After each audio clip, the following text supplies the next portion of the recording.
Jay Boyar of the Orlando Sentinel says that although the movie presents itself as a hear me roar feminist statement, its view of humanity, both male and female, is so sour and artificial that the women characters come off almost as badly as the men do.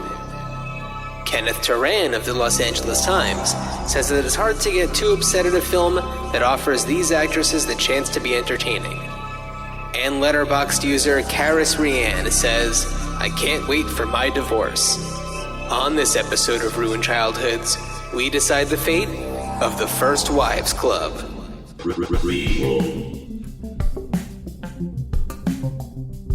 Sequel. Reboot. Which one will it be? It's the Ruined Childhoods podcast. Greetings, Starfighters. Happy almost New Year. Happy holidays. We are days away. It's the season. It's the season to be jolly. It's the season with the reason for no more teasing. Oh boy, yeah. So we're recording this on Christmas night. So we've each had days full of lots of food and the mania of small children.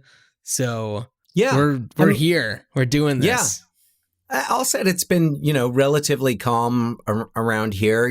Some activities, a lot of good activities in the gift roundup. A lot of activities, a lot of great activities, because as those who have not listened previously, first of all, welcome to Ruined Childhoods. Welcome. But I have a 6.5-year-old daughter.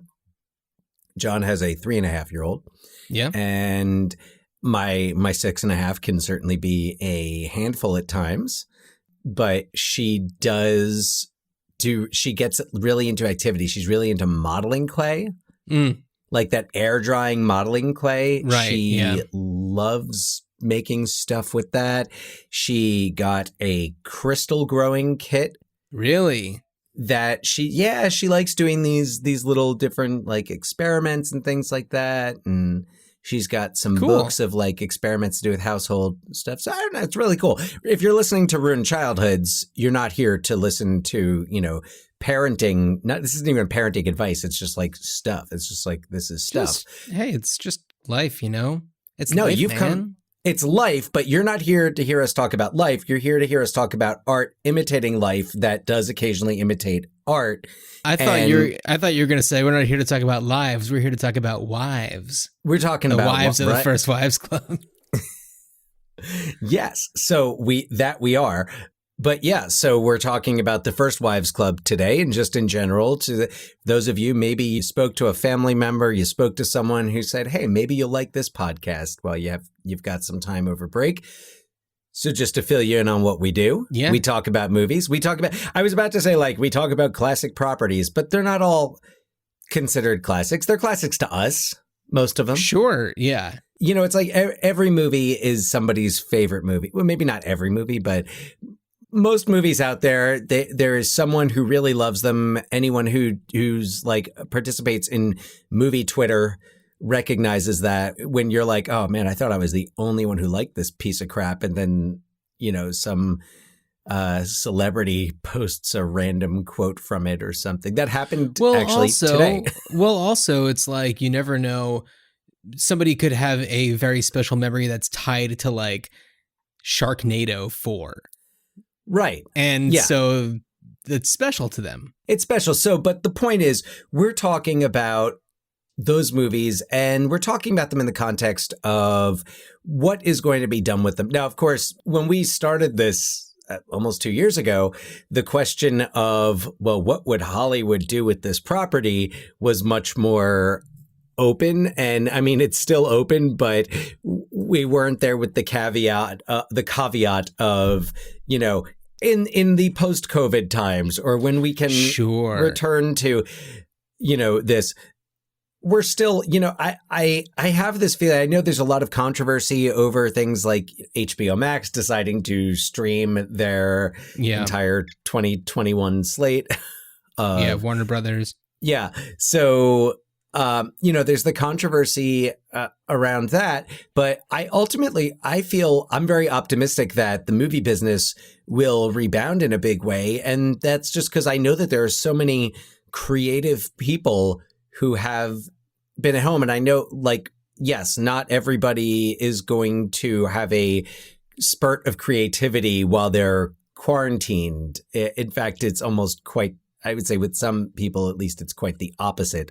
But I feel like this is an opportunity for a lot of people who have those creative juices, to maybe say like, all right, why not? I've always thought about I've always had the idea for that, Masters of the Universe sequel script. So why don't I hammer out a treatment? Why don't I, throw together a few scenes? So, and that's what we're talking about is what would Hollywood, the powers that be, do with these properties? Be they franchises, be they, like legit classics, cult classics, or just more current favorites, or more recent favorites, relatively recent, like The First Wives Club. Sure, but before we get to that, I did see a little bit of, I don't know if this is necessarily news because it's a rumor, but there are rumblings going around that there's going to be a new addition to the Exorcist franchise brought to us by Blumhouse and David Gordon Green, which, a lot of people might know David Gordon Green, especially in the horror context, from like kind of reviving Halloween. And other people might know him from his earlier work, like George Washington, or is it All the Real Girls? Did he do All the Real Girls? Yeah. I'm trying to remember other movies he did. He did Pineapple Express. Yes, okay. Yeah, I know he did a stoner comedy. Right. And a really fun stoner action comedy, we should say. So, and Your Highness. And Your Highness, yeah. So that's the only thing that I've seen come up sure, there's a lot of stuff going on in reboot, sequel, remake, prequel news, but that's one that stuck out. I think there were a few that, Dan, you and I actually texted to each other, buried deep in our text thread. I did see, speaking of Warner Brothers, that the plans are moving forward for the Mad Max Fury Road spinoff, sure. Furiosa. Mm-hmm. So that should be interesting. Charlize Theron will be returning to the role. She was, of course, incredible. Mad Max Fury Road is just one of the most remarkable movies amazing. In the last 20 years. So interested to see what's going on with that, but not much else that I've heard. Not much else in the wind. Yeah. So that said, Dan, do you have anything else you wanted to mention about Waterworld? But before we move on to this week's movie of the week. Only in that, from listening to about 5 minutes of at least hearing me say the word water, you can tell I'm not originally from the Pacific Northwest. One thing that we mentioned is Waterworld. Waterworld. One of the things that we had texted with each other about is how there is potentially going to be a reboot of Revenge of the Nerds, produced by Seth MacFarlane with the Lucas brothers, and as Dan and I have discussed privately, Lucas Brothers, great. Looking forward to that. Personally, Seth MacFarlane makes me nervous for him to be involved.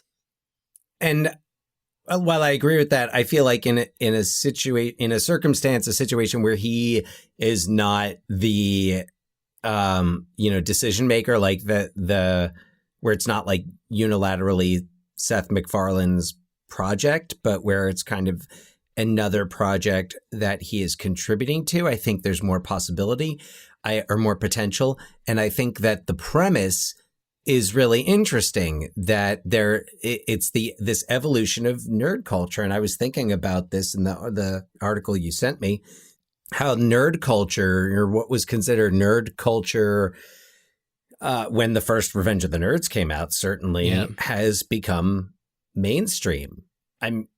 If you think about it, if you were to go back to 1990, you were to go back 30 years and tell a comic book fan that, everyone, even the popular kids are going to know who all the Avengers are and will be very excited to see these movies. And, oh, yes, there will be movies. And then that person would have passed out by that point in the conversation from shock. But right. I will say, though, the third Revenge of the Nerds movie kind of does the same thing where it's like the nerds are the popular ones. Like, I know that they're going to do something a little different because it's been a long time since that one, but I think if they go more towards like the Comic-Con rather than because isn't in Revenge of the Nerds 3, it's kind of more of like the big it's tech. At the school. Yeah, but isn't it like where like Lewis has, made a lot of money because he's brilliant? And so it's more like about how, like Bill Gates is like making Lewis kind of a Bill Gates type character. So, I mean, if they go more of like the Comic-Con route with it and did a looser adaptation, it could be fun. It could be fun. So it's not like personally am pulling for like a higher number of original stories coming out of COVID and the quarantine times. So don't mistake. I don't want anyone to mistake my enthusiasm. I can't speak for John, but my enthusiasm for exciting reboots and sequels. It's kind of making the best of a bad situation where Hollywood is kind of just churning out the like, oh, well, this was popular 30 years ago.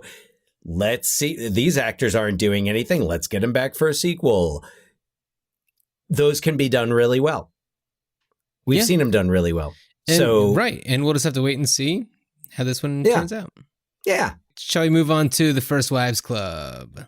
Yes, we shall. Let's move on to the First Wives. The only wives club for me. Okay. All right. That's fair. I'm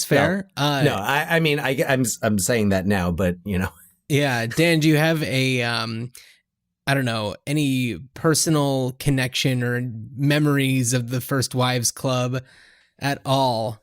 96. I didn't see it in theaters, but while we're talking about just the year 1996 in movies, it's a fascinating. This is episode 96. We're covering the year 1996, focusing on the First Wives Club. Appropriately so. 1996 has had so many interesting movies made because you had in 94 with Pulp Fiction and really in the early 90s in general, you have independent films becoming all the rage. And then on top of that, the witty repartee gangster movies becoming all the rage. So then the ripple effect of that is in 1996, there are so many more auteur-driven projects and these movies like 2 Days in the Valley, Things to Do in Denver When You're Dead, these, wacky cast of criminals and assassins and hitmen, and they talk about pop culture. And then in 96, you also had some really stunning, when I think of 1996, I think of movies like Shine, which I haven't seen it in a long time, but was so wonderful and really driven by Jeffrey Rush's, and Noah Taylor. You gotta give Noah Taylor a lot of credit for Shine and playing the younger Jeffrey Helfgott. I remember seeing a film called Secrets and Lies by Mike Leigh. It was a largely improvised film just about family drama, and it was really good. And you had big hits like your Jerry Maguires, and I think it was Con Air that year. I think so, yeah. Con Air was 96, yeah. Was it Independence Day 96? Independence Day, Con Air. I think Con Air and Face Off were both 96. Oh, man.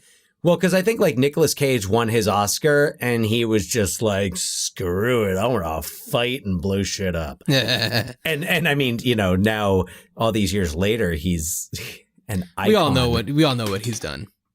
Yes, yeah, and he's an icon for it. So, but yeah, First Wives Club. I don't remember when I saw it. It was probably a VHS. It's probably a Blockbuster night or on HBO, and just if you're a child of the 80s and you have and you enjoy, as I do, the, just performances, just the persona, like Bette Midler, I generally enjoy, especially when she's doing comedy. Bette Midler drama, not so much. Bette Midler comedy, I think Bette Midler is great, and often is made better when she's cast with a strong ensemble. And you have Goldie Hawn, who's flawless in her role, and Diane Keaton, who, I mean, you're talking about 3 actresses anchoring a major Hollywood film. And I know the studio had expressed some doubt and in fact found its success to be a fluke, but I'm like, how can you lose? How do you miss out? You've got Diane Keaton, Goldie Hawn, and Bette Midler playing divorcees.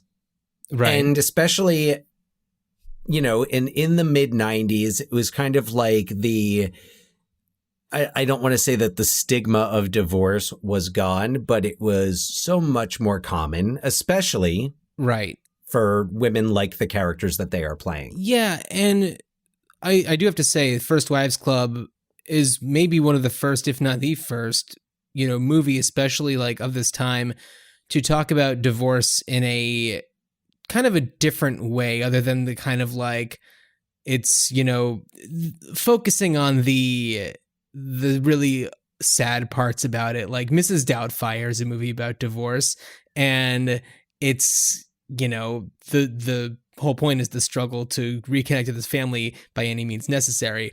And then there's movies like Kramer versus Kramer, which, I mean, of course, that's definitely one of the more dramatic sides of things. But First Wives Club is, a revenge story. And it's, these women who are wronged by their spouses. And, it's kind of glorifying, the kick-assness of these women who, have been wronged. And it's glorifying their kick-assness. And I think where I want to go with that, I want to let you give the synopsis first before we get too much into talking about it. But I want to come back to that idea and how it is developed in the movie. And I think what it really has to say, especially looking back at that movie now, as we're in we are experiencing the Me Too movement. Mm-hmm. I'm so wary of saying the word movement ever since Under Siege. But the Me Too revolution. And it's such a fascinating film to look at now with that hindsight, it's about almost 25 years after it's released, and to look at it after these 25 years that have seen a woman is the vice president elect. Yeah. And, to quote the song that's in the movie, sisters are doing it for themselves. Yeah.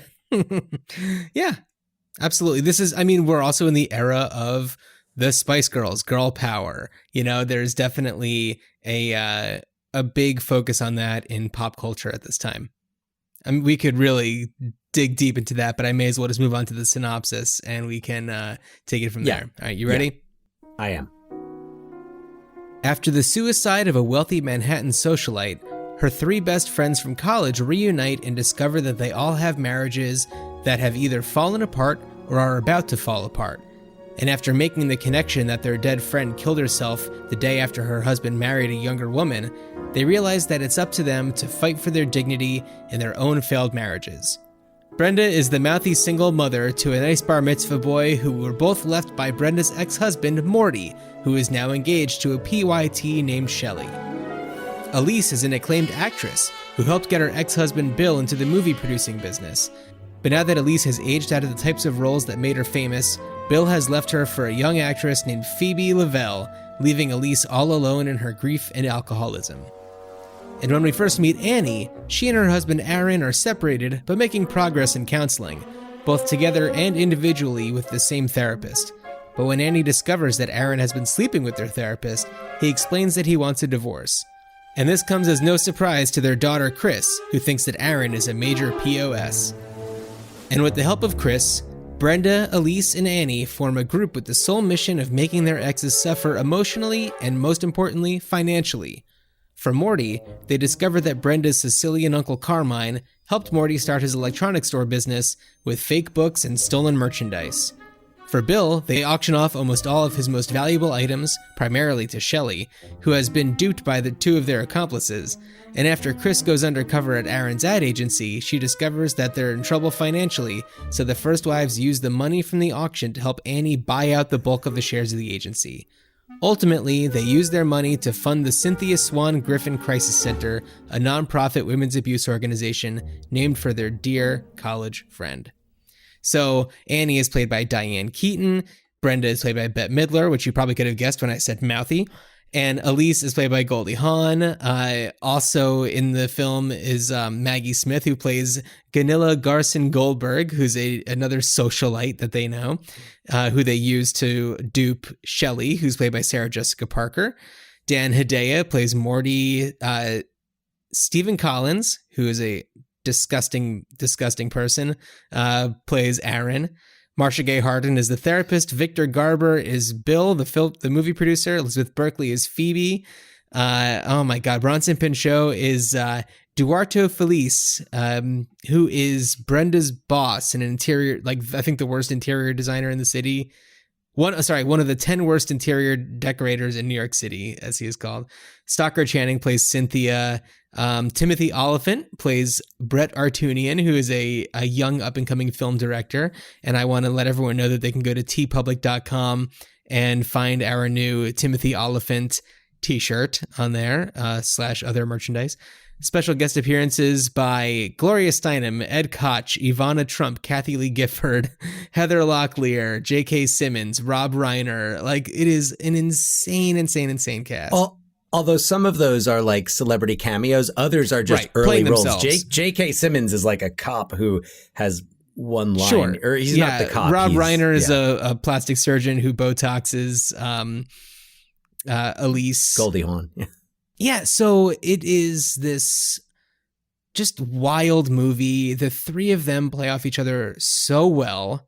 I mean, I think that one of the things that made this movie really work is just the three of them, in their primes, doing what they do best.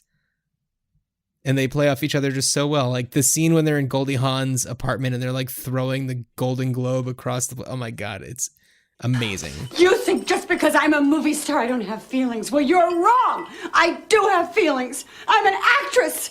I have all of them. Well, I wouldn't understand. You see, I'm just a poor little housewife in a little apron with a little child to raise. Yeah, well, you were always jealous of me, even in college, because I was blonde and beautiful and talented, and I got any guy I wanted. And did. Every guy. Most of the senior class and half the faculty. Well, it was the 60s. Look at this place. Is this where your fan club meets? Do you have ritual sacrifices? Put that down. Oh, put that down. I won that.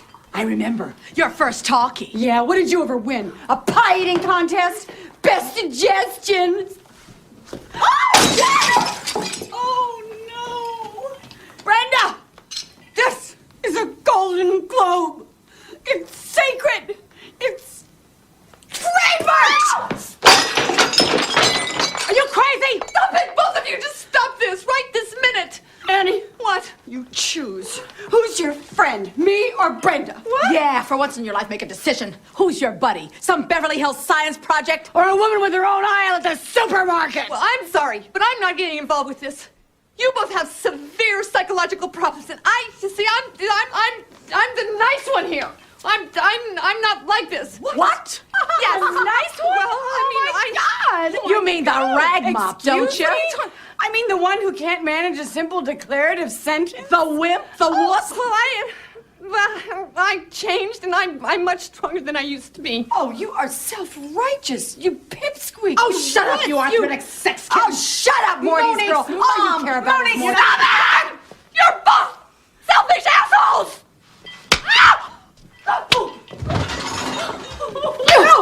Oh, my face! Oh, my God! That is enough! Have we forgotten what we're doing here? What has happened to us? I thought we were supposed to be helping each other, not ripping each other to shreds! it's interesting because this movie is directed by Hugh Wilson, aka screenwriter of Police Academy. Didn't he also direct it? Did he? Oh yeah, yes. I think he also directed it. Yeah, Yeah, I think so. So the original Police Academy. You've got Hugh Wilson and a screenplay by Robert Harling. I want to say who also adapted Steel Magnolias. Right, and this is an adapted screenplay from a book. Yeah, so it's men writing the script, directing the film about women, and I guess disclaimer: this is also two men talking about this.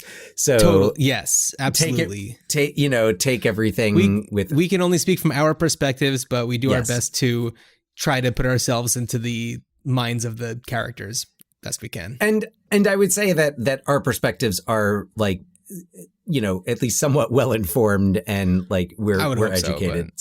But that's where I'm coming from. So in looking at this movie and how it addresses not just the relationships between men and women, but the relationships between women, it really does a fantastic job of showing something that I guess I hadn't really just been fully aware of before, but between just reading a lot of things coming out in the past few years, stories like women who had never told their stories before. Right. I'm not just talking about like women who experienced, very serious, abuse. Like serious abuse or trauma, but I mean, just women who, went through divorce and were in these marriages with men who were, were controlling and right. And what should also be mentioned, especially with these three characters, is that their successful husbands are only successful because of them. So like Elise's husband Bill is only successful because she got him into the film business. Morty is only successful because Brenda's Uncle Carmine did a bunch of illegal shit to help him become successful. And then also the ad agency that Aaron is like running or whatever was started by Annie. So like they are these women who created these men who then rose to, wealth and completely ditched these women who helped them get there. And what you see happen, you see the effect of this, and you see how they have, up to this point, allowed themselves to kind of be controlled, like to have their happiness rely on, especially Annie, especially Diane Keaton, but she's so wonderful. And what I love about that is they do show that it is partially her mother, right, who is pressuring her and saying, well, even if and she doesn't yet know that Aaron has been unfaithful, right? Not until she catches him with the person that she is trusting to help her get through this separation. Oh, it's ridiculous! And how good is Marcia Gay Harden? Oh my God, she's amazing. The therapist. She's trying to like get them to work through it after she gets caught. It's so wonderful. But Diane Keaton, who really doesn't have much spine, she has opinions, but you see her, she's so uptight and holding them back. And like Diane Keaton is just such a wonderful actress in those roles. And, but then you even take a character like Brenda, and I am getting to a point. You take a character like Brenda, who is much more assertive and brash with other women. Yeah. And with Morty, it's more snide, like side comments. And she still has a sentimentality towards him. She talks about how, at Jason's bar mitzvah. Jason's bar mitzvah is made a very big deal of, and then it happens and you're like, oh, that was the bar mitzvah already. Yeah. So, but like she still learns this assertiveness. And what you see, Goldie Hawn really is Elise. she's insecure. She just buries it all under Botox. But what I love is you see, I want to and just booze. pause. I just want to pause right there. Yes, booze definitely, but the Botox in any like, you know, plastic surgery or anything like that she's done has been really to stay relevant in her career. I wouldn't say that she's hiding behind the Botox. The time has come. Spill those lips. What's in them? Are they wax? Excuse me? What else did you have done? Come on, at least you can tell me. The cheekbones, the jawline. Do you just have a little bit or the full enchilada? I work out every day. I watch my diet. I have not had plastic surgery. Well, good for you. You look terrific. Oh, come on. At least you're lying through your caps. Okay. All right, I have been freshened up a little bit. Oh, God. Does it hurt? No. What do they do with the stuff they take off? You get to keep it? Oh, come on, Brenda. It's the 90s, for God's sakes. I mean, it's like plastic surgery is like good grooming. It's like brushing your teeth. Elise, look at you. You have been yanked and stitched and stuffed and pulled. You're a turkey. Oh, and to what? please who? Wait Your a minute. ex-husband? No, to please everybody. To please everybody. Everybody. Men, women, studio executives. I mean, come on. I mean, youth and beauty, man. I mean, that's the ticket.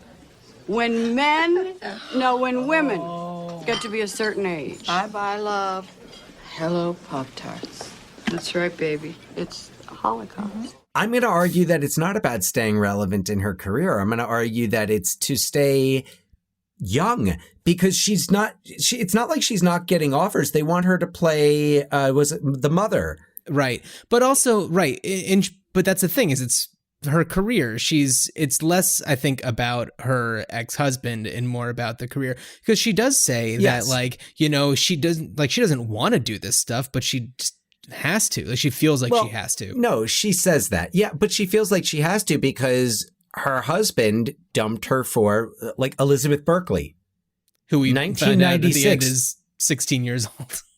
Yeah. We're talking like this is Elizabeth, like just post Showgirls Elizabeth Berkley that he's dumped her for.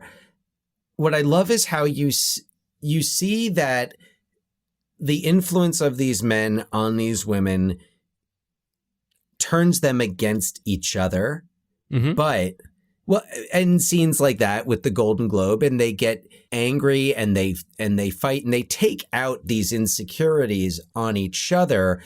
And in a lot of these accounts I've heard, a lot of women talk about that I've read writings by have written or spoken about how, in a more subtly abusive relationship, you're going to be, there's the potential of getting turned against the people who are there to support you. Yeah. So like the people who might say to you, like, this guy's no good, you got to get away from him. You get turned against them, whether it's through like, gaslighting or whatever. But in First Wives Club, we really, really, really see what happens both when they turn against each other, but then also what happens when they work together and they recognize each other's strengths and work together to be independent. And through actually relying on each other and placing that trust and faith in each other, they each gain that independence and they end up doing something that like you said, it starts as revenge. Right. But they make the point that like that would just be petty, which I love that they make that point, because you watch about half of the movie and you're just like, I want to root for them, but like this is kind of it's turning them into the people that their ex-husbands say that they are. So especially with Dan Hedaya and with Sarah Jessica Parker, oh God, she's awful. I mean, she's really good in the role. Sarah Jessica Parker's great, but Shelley is the worst. Yeah, Shelley is terrible. Although you have to really enjoy the Maggie Smith Bronson Pinchot moments with Sarah Jessica Parker. Those are just so good. Lot 57, the fine Yongcheng Charger showing here, and $90,000 to start. It's $90,000 is bid. Thank you, sir. It's $90,000. $100,000. New bidder now. $110,000. The ladies bid here now. $110,000. $115,000. Thank you, sir. $115,000 now. It's here. It's cute. Oh, God, it's sublime. Essential oxygen. Against the room at $120,000. $125,000. The ladies bid now. $125,000. In a new place now. $125,000 up front.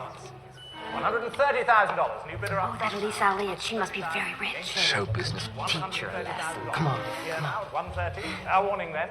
At $130,000. 130. $135,000 at the back. New bidder now at $135,000. $135,000. Ladies at the back at $135,000. Hey, who's she? She looks familiar. It's just someone very, very glamorous. Probably Euro trash. Come on, Shelley. I forbid you to let that plate leave the country. It's Japanese. Don't they have enough? Against you all now. $135,000. The bid is here at the back. At $135,000. Ladies bid at the back at $135,000. Against you all now. At $135,000. The bid is here at the back. Against you at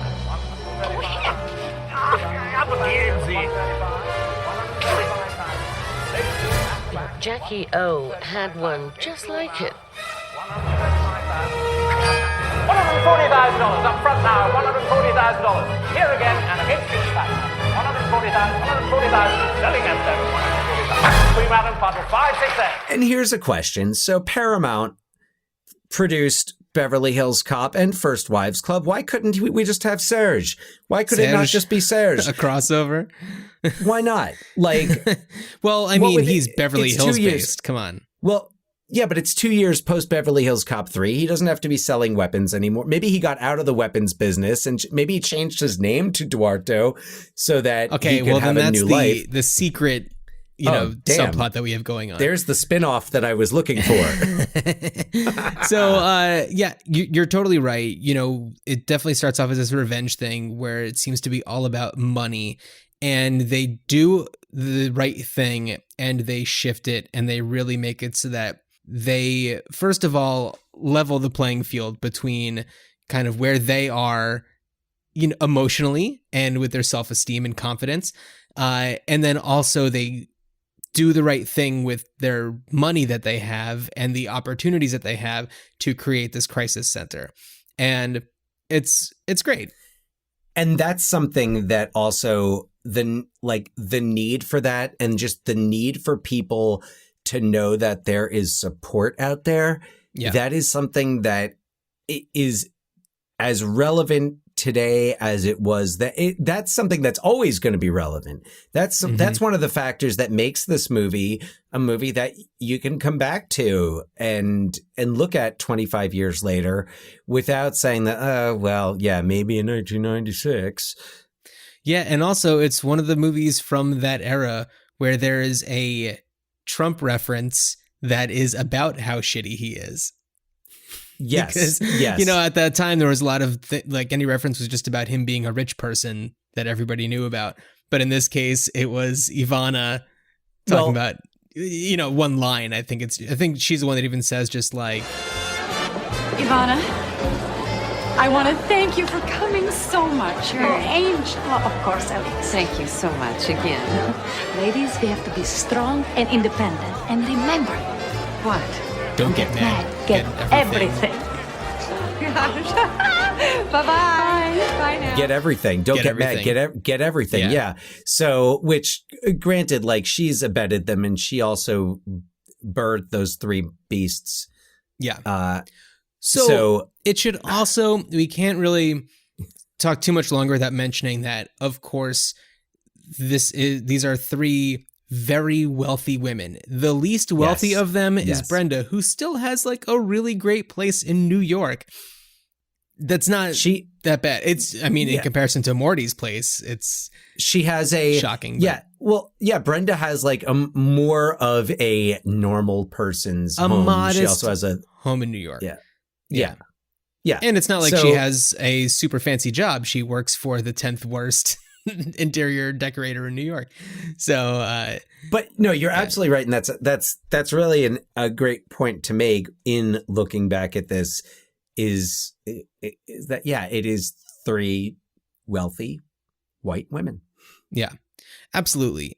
And, you know what? Now that I'm actually thinking about it, it's like, I think that the less fancy equivalent to this, which is funny because there's also like a mob situation going on, is the movie Widows that came out a few years ago.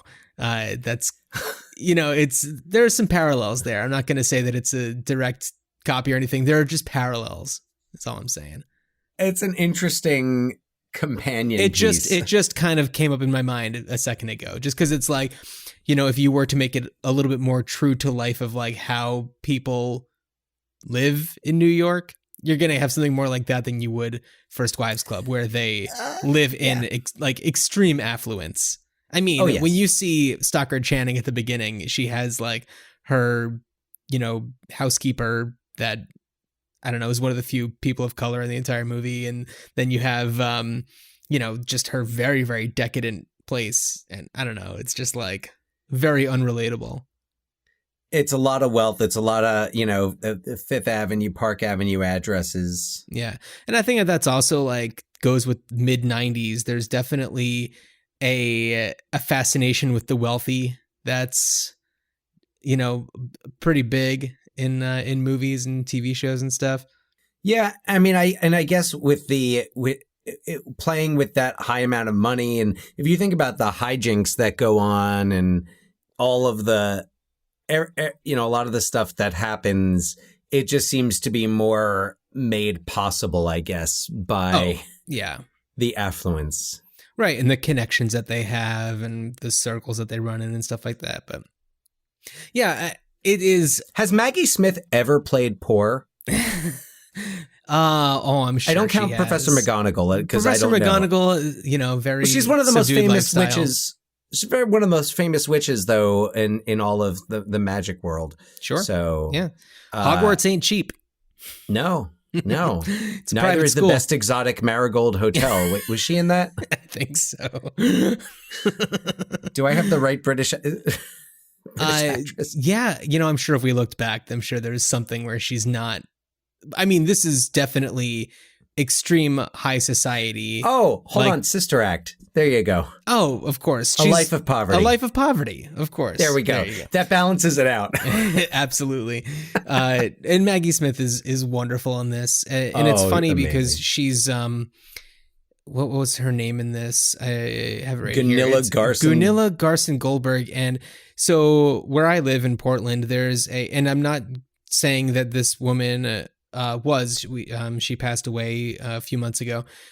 She was quite old, but her name was Glenda Goldwater, and she wasn't like a rich woman, but she was very involved in the arts and had like this great art collection. And working at the Portland Art Museum, I would see her a lot because she'd come to a lot of events and just a lot of talks there and stuff. And she kind of has this big presence. She is extremely different from Maggie Smith in the sense that she is covered in tattoos that she got after she was like 70, and but she has like this look where you just see her and you're just like, oh, that is a person. That is a. You've only seen figure. Maggie Smith on film and clothed. You This is don't true. know.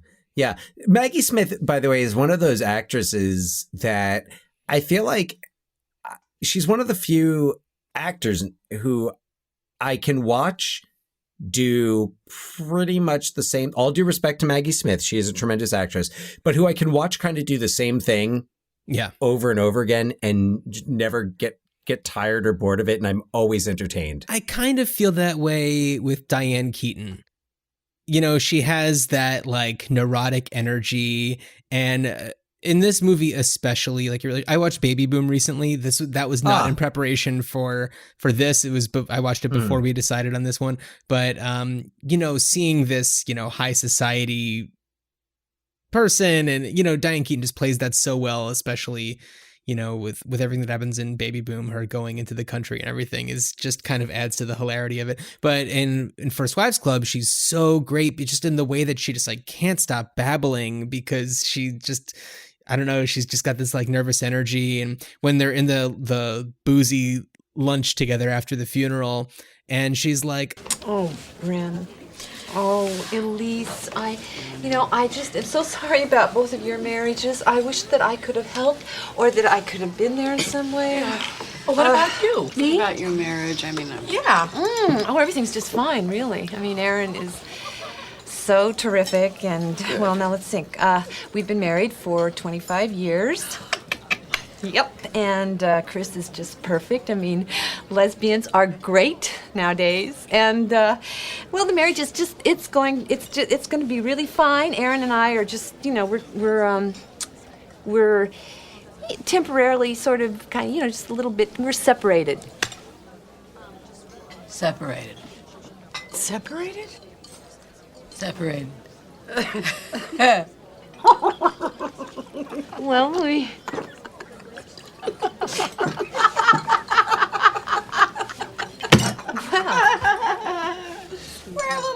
And the way that she talks about Chris, her daughter, and she's like, and she just found out that she's lesbian, and the way that she responds to it is so wonderful. And when she's telling her friends about it, she's like, and lesbians are great these days. Like, I love the way that she says that. Lesbians are great these days, and Chris is such an awesome character because she is just like unafraid to tell, but she's like, don't tell Dad because I want to tell him myself at the right moment, like Christmas or his birthday or Father's Day, which is so funny because she just like hates him so much. Well, or right after he loses everything. Well, I mean, she at the time didn't know that was how it was going to be. Oh, it's the so scene when they go to the gay bar to find her. God, it's so I don't good. care. And I love that they at least addressed it and we're like, why couldn't we have just called her? A, because this scene is going to be awesome. Yeah. But, and also B, it was like, well, I want to show her that I'm open to the. And she really is like, she meets who you would just kind of assume is her girlfriend, the girl she's talking with at the bar or whatever. And when she just like meets her, she's like, oh, hi, so nice to meet you. Like, she's just like totally cool. And Goldie Hawn has the best night in years because everyone's in love with her. There's also the running gag in the movie where everyone is telling her how great she looks. You look great. The people screaming from the window and when they're in bed and they're on the thing, they're the window washing. Yeah. You look great. What? You look great. Is that Elise Elliott? and Goldie Hawn is so great in that character that she's just so happy to hear that. And then when they're in the bar and then Bette Midler ends up she's with me. She's coming home with me. That's one of those scenes that I want to know how they knew that she was going to be there, because what are the chances? It's New York. That who knew? That they knew that Chris was going to be there. Oh. But they just like, she's lesbian, let's go to a lesbian bar. Yes. She'll be there. Look up lesbian bar in the yellow pages, right, because there's no 1996. Internet. Yeah. Well, there's no internet enough to get that information. Yeah, it's not widely, only the tech nerds that are about to become super cool are using the internet. Yeah. So, I don't know, this movie is so much fun. You can look past the extreme affluence of these women and just enjoy them for their performances and feel good about it, knowing that it is a movie about female redemption, these women who've been wronged. And it is a movie about sisterhood. As you said, sisters are doing it for themselves. And the three of them are just so great together. And, talk about another great, one of the most memorable scenes, if not the most memorable scene from the movie, is when are they in their like office space right after they get it, and when they sing "You Don't Own Me." Oh, the first, You Don't Own Me. Yeah. Let's do it again. Let's I sing want it to again. sing. Why? Why not? Come on, we'll blend. We'll sing with you. We'll blend. Come on, We're on a all streak. of us all together, real loud. Okay, Yeah. you're gonna sing with me. All right? Okay. Never let her down. Okay. All right. To Cynthia, happy birthday wherever you are. All right. Okay, Cynthia. All right, I'm ready. Okay. Yeah. Okay. Nyam, nyam, nyam, nyam. Go. Nyam, nyam, nyam. Pick a note. You don't own me. I'm not just one of your many toys. You don't own me. Don't say I can't go with other boys. And don't tell me what to do. And don't tell me what to say. And no! Do that to me. That's just horrible. I hate you for that. And it's another one of those where it's like, okay, this is an excuse. It's an excuse to get a little music, to get Bette Midler is going to sing and Goldie Hawn and we're going to get to see Diane Keaton. Oh, But Diane it's Keaton. but it turns busting loose. when she busts out, it is such an amazing, like, you talk about the great Diane Keaton moments in this movie. Her cathartic moment. It's such a release. Yeah. Oh, it's so And she great. kills it. She's so great. Yeah. Yeah. Love her. She's awesome. The looks on Goldie Hawn and Bette Midler's faces are just priceless. So good. Yeah. Yeah. Yeah. You could, I mean, I think from what I've read, like they got along really well and. Well, they got along so well. So I just want to mention this. This is an appropriate time to bring this up, but I had chatted with a former guest on the show, Carrie Corrigan, who was on our Ishar episode, because I know that she is a huge First Wives Club fan. And I was like, hey, anything you want us to mention on your behalf? And she said she wanted everybody to know we need to wear masks so the reunion movie actually happens, because the three of them are set to star in a movie called Family Jewels. Yes. Yeah. So goes to show you the three of them certainly get along well enough to all of these years later be doing it's kind of like a spiritual sequel, even though it's not the same characters or anything, but the three of them together, it's an iconic trio. It's such like an iconic trio that my roommate in college, well, it was just after college, but my roommate right when I was out of college had fish named Goldie, Bette, and Diane. That's wonderful. Yeah. That's wonderful. I've totally forgot what I was about to bring up a point, and then you said that. Oh yeah. Family Jewels. I was comparing it. I was going to say it is the Fierce Creatures to A Fish Called Wanda. I thought that Fierce Creatures was a sequel. Is it just like hey, it's the same people kind of situation? I haven't seen it. Like they run a zoo. I saw it in the theater when it came out.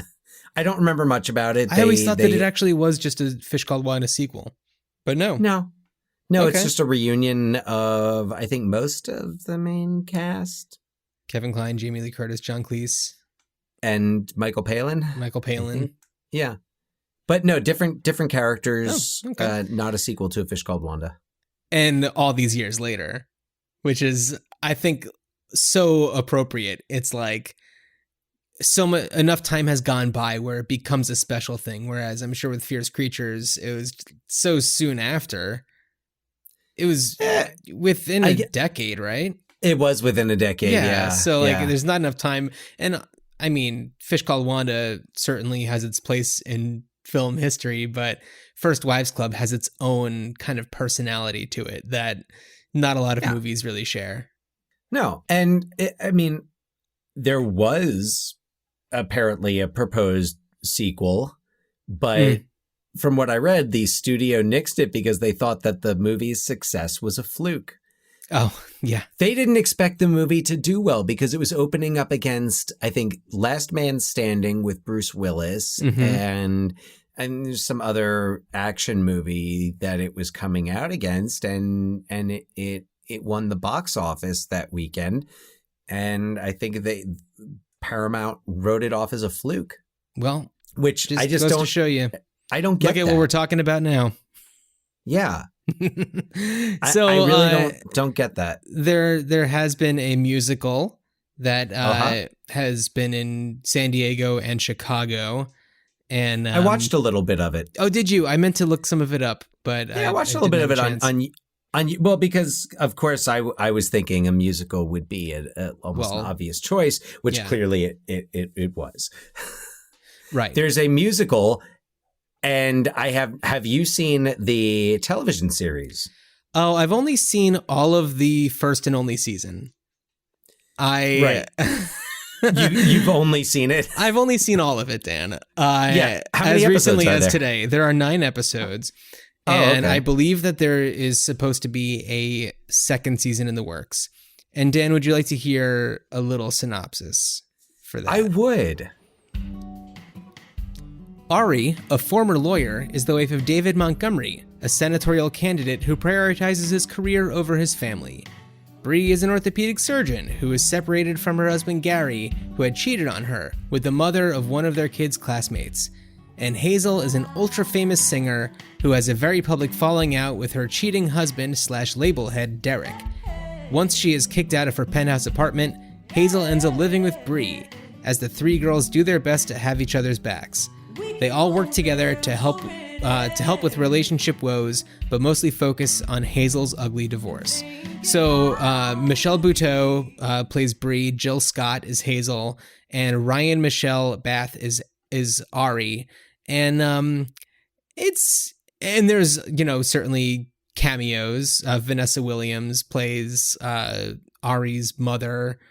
And it's very similar to the movie where it's like they're all pretty wealthy living in New York. Even the least wealthy of them is an orthopedic surgeon who has an awesome brownstone, multi-story brownstone somewhere in Brooklyn. So it's like they're doing okay. That's nicer than Brenda's place. Yeah. So it's fun, and they certainly have a lot of nods to the movie. The first episode puts them on one of window washing things, Well, you don't think she'd do something bad? Oh, no, the old Hazel, no, never. It's but it's been so long. All I know is that she needs us. Oh my God, look at all these people in front of Hazel's building. There's no way we can get through all them.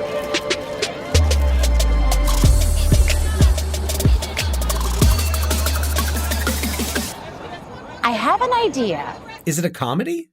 It's a comedy. Yes, it is a comedy. I mean, Michelle Buteau is a comedian. Jill Scott, I think, has some comedic chops. She's a singer, but she plays a singer on the show, and she's acted plenty before also. I don't know much about Ryan Michelle Bath's background, but she is fine. The thing about it, though, is that you keep on waiting for the moment where all three of them are divorced, making them first wives, and the only one who is going through, Jill Scott's character is going through a divorce, and Michelle Buteau's character, she serves her husband with divorce papers, but they reconcile and don't get divorced. And Ryan Michelle Bath's character, she he's just so focused on his Senate run, but they never, she spends a night at her mother's place. They don't ever break up or anything. She, I think she briefly cheats on him with an old fling, but I don't know. It's it doesn't have the things about the First Wives Clubs that make you really hate the guys. I mean, the record producer, you certainly hate him, but they really try to make you not hate the other guys so much. Which is, I guess it's okay. I guess it's okay if you don't hate the people. I do think that there does need to be a certain element of these women who have been wronged, who put their trust and faith into someone that they love. So the deal with Michelle Buteau's character and her husband Gary is that he's a stay-at-home parent to their two kids, and he's doing all of the work for their family, and he's at all the the PTA meetings, and he's doing all this and he's doing all that, and she's kind of checked out and always with her work and performing surgery at inconvenient times for him, I guess. So he has an affair. Rude. I know. So he has an affair, and they eventually go to couples counseling, and I don't know. It's just the therapy seems to be effective, and it seems like they're going to be getting on the right path, but then she just figures out who he's had the affair with, and then loses it, and then decides to divorce him. and I don't know, it just doesn't have the same impact as the movie, and it takes its sweet ass time to like get to all these moments too, because it's a full series. So here's the thing with the hating the husbands, but no, okay, go on. No, I guess here. So, all right, because in my mind, I'm having this back and forth of like, well, you know, characters should be more well-rounded and be believable people, but there are people out there who really do terrible things to people who love them and who they claim to love. Right. Yeah. So okay. So here's a better example. So the character Ari and her husband David, who's the guy running for Senate, she's like this. She's a former lawyer. She stopped practicing in order to focus on his Senate run, and he's just kind of like so focused on that. And after they finally do have the discussion of like she doesn't feel like she is paid attention to or like listened to or anything like that, then they reconcile and everything is fine. And she ends up, you know, hooking up with this guy, and it happens kind of because like she never had the conversation with her husband. And it's like, yeah, he should have been more attentive, but I feel like it doesn't warrant him to be part of this story that's like a first wives club relationship. And I mean, if the TV show is called something different, it might feel different. But it's like every single moment I'm waiting for him to like be revealed to be doing something really, really shitty, or like shitty enough to warrant any kind of like divorce. And at the end, you know, Michelle Buteau's character gets back together with her husband. They patch things up. So I don't know. It's like, it just falls a little flat for me. That's disappointing. You have to see it. Here's the thing. I enjoyed the hell out of watching it.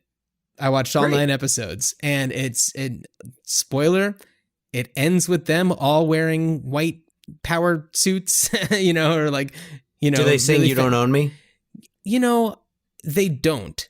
And I read an article saying that there would be a You Don't Own Me, like a new version of You Don't Own Me, but I don't remember it happening, or either maybe it happened and it was so different that I like didn't even realize that it was happening. Yeah, that makes me think it didn't happen. It entirely could have, but the thing is, like, it would have been so heavily disguised as like a, you know, 2019 R&B song, like, you know, heavily processed beats and stuff like that it might have just like been unrecognizable. That's true. Yeah. That's a good point. But it was fun. It definitely has like the feel of I don't know, stuff that like I've seen Jill Scott and like Michelle Buteau in before. Although Michelle Buteau's been in a lot of stuff. So more the Jill Scott stuff, because Jill Scott, I think, has done a lot of like the Tyler Perry movies and things like that. Yeah. So, and those kind of have like a certain feel to them. And this kind of has that feel to it. You know, there's a lot of like, it's very like jokey, but with no reaction to the jokes. I don't know. Makes me think a little bit, and I don't know, I guess I really haven't seen this movie in also like 25 years. I keep thinking of Waiting to Exhale. And I don't know how I remember like Angela Bassett setting like some guy's car on fire. Yeah. So I don't remember it too. Yeah, I don't remember this was one of my housemates would watch it. He would have like a movie of the week, and he would just watch that movie every day. And he was like, I think he had dropped out of school at that point, and was I think he might have been living off money he made doing some like, you know, professional theater. Okay. But I remember he would have movie of the week, and he would just watch that movie all week. And like some weeks it was The Wiz, The Never-Ending Story was a popular one. Oh, what was the other? There was this other sci-fi. Was this one Jamal? This was Jamal. Yes. Yeah. I know I definitely watched a movie or two with him when I would go visit. We watched, I think, Mallrats together. Oh, really? Yeah. Oh, that's weird. That was never movie of the week. It might not have been one that he put on. He might have just been around that for would have that. been me. I don't think that, but the thing is, like, I don't even think that it was you. Like, I think there was another one of your roommates, like, had put it on. It might have been your copy of it, which is almost very definitely. likely. Yeah. So, but yeah, like waiting. So I remember Waiting to Exhale. Like I remember, like they were wealthy. I don't think they were married. I don't think the characters were married. I think it was this group of women who were friends who were like kind of navigating the waters of relationships. Mm-hmm. But good movie from what I remember. Whitney Houston, Angela Bassett, and off the top of my head, I can't remember who else. Yeah, I don't know. I remember her. I can think of like her face and one of the other women, and I just can't remember her name. It's Whitney Houston, Angela Bassett, Leela Rashawn, Leela Loretta Rashawn, Devine. Yeah. And Dennis Leela Hayward's in Rashawn there. was Gregory Hines. Good cast. Yeah. I could not remember. Right, Leila Rashawn was the one I was thinking of. And then Loretta Devine. Ooh, and you know who's in there? Giancarlo Esposito. Nice. Just saying. He's everywhere. He's everywhere in those. He's movies. everywhere. And in the 90s. Off mic, Dan and I were talking about Mandalorian. He's a great Star Wars villain. He is. Los Pollos Hermanos. He's great. He's been in so many things, and man, he is just defined by Gus Fring for me. Oh, and for most people, Yeah. but he really makes a strong case for like making you see him as so many other things. I mean, he's been around for so long. Well, now that you tell me he's in Mandalorian, my interest is piqued a little bit more. Moff Gideon is his. I think I knew he was in it, but yeah. He's great. He's great because he's just so menacing and Anyway, okay, so, Dan, you were getting to what we talk about on this show. Yeah, I was. So, John, all right, Hollywood, the powers that be, they've got you in the room and they've got the check right there. And they're like, we're not signing this check for you until you do something with the First Wives Club. What are you going to do? Okay, so we're currently in a situation where we do have a TV series that is, last year, 2019 was when the first season was out. This is an active show. And that's kind of where I would have gone with it. But and a musical has already been done. Obviously, it's ripe for that. I do think that this is a great opportunity for a charitable live read event. That's a great idea. That is a very current great idea. It's a current great idea because it's happening with a lot of movies, but I feel like this is one where you'd get a lot. It has such a wide audience. And I said wide, not white, just to be clear, because it sounded like white and it could have been heard that way. No argument either way. But it also has, I would say, a potentially like older, wealthier audience that would pay money to sit in on a Zoom reading of these actresses. I mean, this whole cast, but especially these actresses. Our mother would do it. Absolutely. And the thing is, like, get Jill Scott and Michelle Buteau and Ryan Michelle Bath in there and like include this next generation of the First Wives Club. Like really make it a robust experience. You have people like Timothy Olyphant, who this, I think, was his first movie. This was his screen debut. This is his screen. And what a great screen debut. A legend is born. What is it? Something Artunian or something? Yeah, Brett Artunian. I think you had it before, yeah. You've read the script. Oh, yes. Oh, it is so... it's utterly original.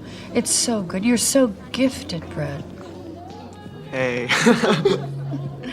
And Monique. Monique, yeah, I say Monique. She is a great character. Thank you. Man, what a kick. Elise Elliott in a Brett Artunian film. So tell me, how do you see her?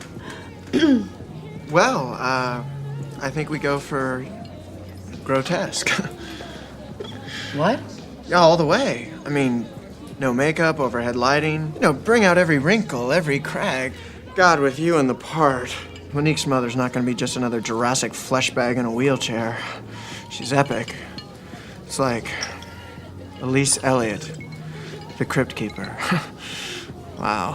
He's so good. And, Dan and I have talked about this off mic, but, he is just popping up in everything lately. And he's just kind of always been there since he's someone, the first though, who does one thing to say about him, and then we're not here to talk about Timothy Oliphant, but why not? He does have you look at roles of his well-known roles, kind of like in Deadwood and Justified, and they seem kind of similar. Uh-huh. But then I look at him in Fargo, in the latest season of Fargo, where he's playing the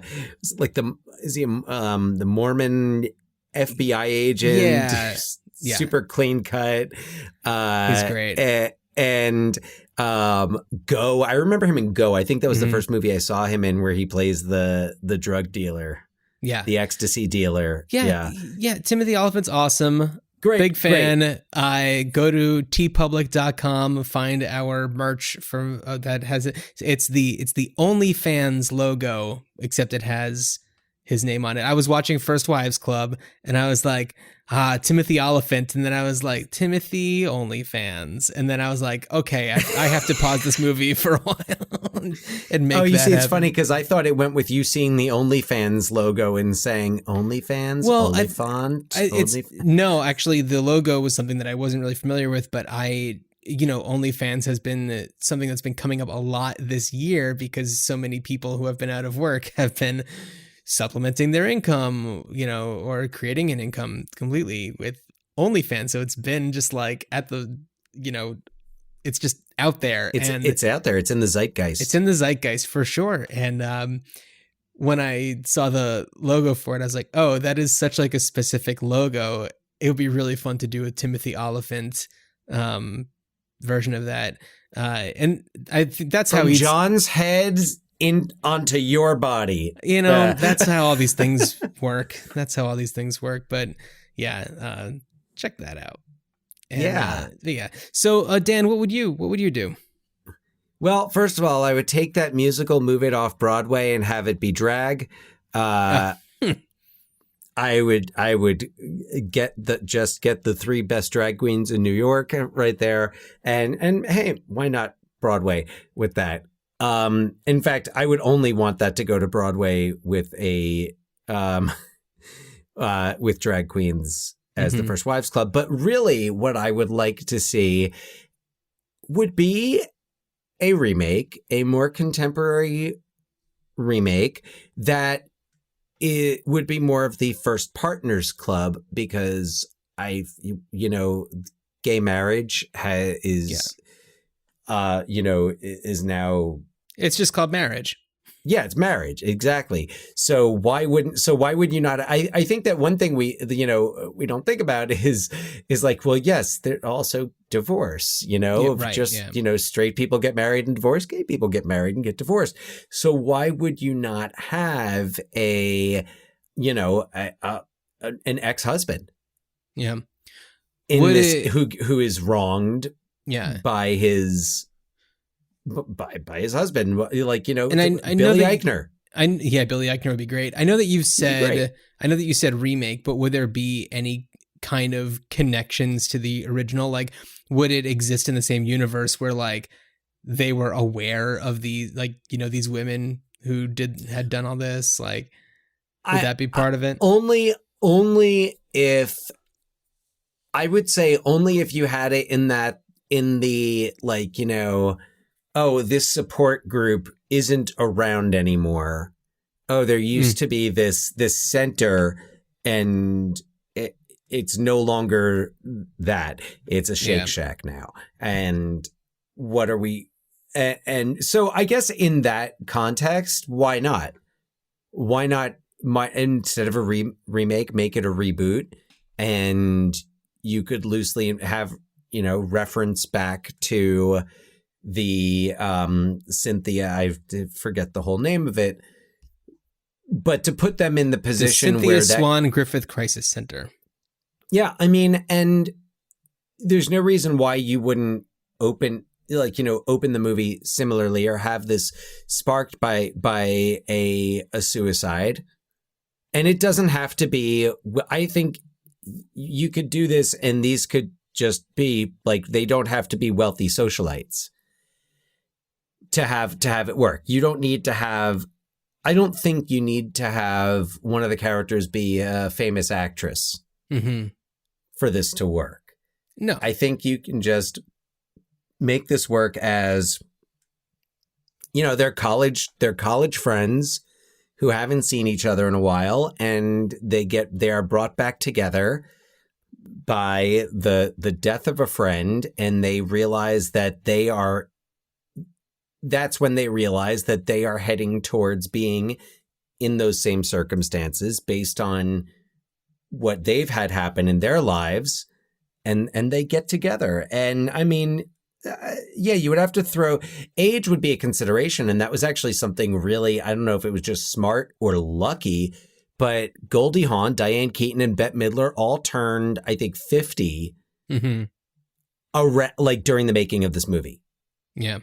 Like around the same time. So the age in college is a little bit different. College, you don't always have everyone's the same age. Right. So, but I don't know. I was just, and I hadn't really given much thought about a cast. Billy Eichner was just kind of the name that came to mind, because I could see Billy Eichner being amazing in this type of movie and in that role, and give him some, I mean, like, put him in kind of the Diane Keaton role. Like, just because he's Billy Eichner and he has that persona where he's brash doesn't mean he's got to be Brenda or Elise for that matter. I mean, he could be all three of them for all I care. He's great. Billy Eichner, First Wives Club, absolutely. But if you're listening, let's make it happen. Yeah. I mean, I think he's just such a charismatic performer and a good actor. Yeah. And I wouldn't mind seeing him in more things. And that he'd be able to belt out "You Don't Own Me" like without a doubt. Without a doubt. And I mean, who else would you put in there with him? Maybe you put in I don't know, Kristen Wiig, sure. Leslie Jones, you get Paul Feig to direct. Yeah, right. And, well, then Melissa McCarthy's going to be there. But she's Gunilla Garson Goldberg. No. No, that's who Kristen Wiig would be. Oh, that's who. That would be Rachel Dratch. No. Oh, yeah. No, you could. I mean, look, and bring Bronson Pinchot back. Why not? And make him Serge this time. Yeah. That's what that's the other thing I want to do with this is I want to have I want to have that backstory that takes us from how Serge went from being an arms dealer in Beverly Hills Cop 3 to being Duarte, the worst interior designer in New York by 1996. And maybe you know this, but like, I really would love to know what happened with him, because he clearly was this like standout performer in Perfect Strangers, and he was in 2 of the Beverly Hills Cop movies. He was in True Romance, and then it's just like disappeared. You forgot Second Sight with John Larroquette. I didn't forget it. Everybody did. But that's the thing is, it's like I'd love to know what happened, because he was great at what he did. At least I think so. Yeah, I wonder if he kind of got, I don't know, I guess pigeonholed by doing a lot of like the accent wacky characters. Accents, yeah. Yeah, where he does it's not a very specific accent. Mm-hmm. So, I mean. Yeah, and then he did True Romance where he didn't have it, and then people weren't interested after that. It's like, oh, right, but he could just sound like a normal person. Pass. He's so good in that, though. He's very good. He does have, I believe it sounds like he does have a show on the Bronson Pin Show. The Bronson Pin Show. No, Yeah. It's on the DIY network, the Bronson Pin Show Project. Really? And it is well, I will read you the description. Hollywood's favorite character actor, Okay. Bronson Pinchot, has a secret life. He's been quietly, John, this is the answer to your question, so listen. He's been quietly buying neglected old homes and buildings and restoring them into eye-catching masterpieces. Each episode of the Bronson Pinchot Project finds Bronson and his crew of local contractors renovating another room at one of his properties in Hartford, Pennsylvania. Bronson Pinchot is a hands-on renovator with the skills of a contractor and the eye of a top designer. Rural Hartford becomes the backdrop for a unique mix of reality TV and home improvement. So I guess his design talents have improved since First Wives Club.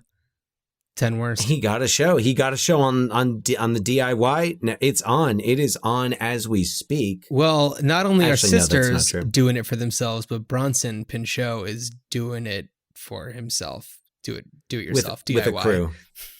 Yes, he's doing it for, yes, DI4Y. DI4Y, the Bronson Pinchot Show Project. Dan, what are we doing on our next frickin' episode 97, 1997? What are we doing? We're going to 1997 and revisiting another filmmaker out in the zeitgeist now, Mank director David Fincher, and his 1997 thriller, The Game, starring Michael Douglas and Sean Penn. I always love it when we go from one movie to another that are so different from each other.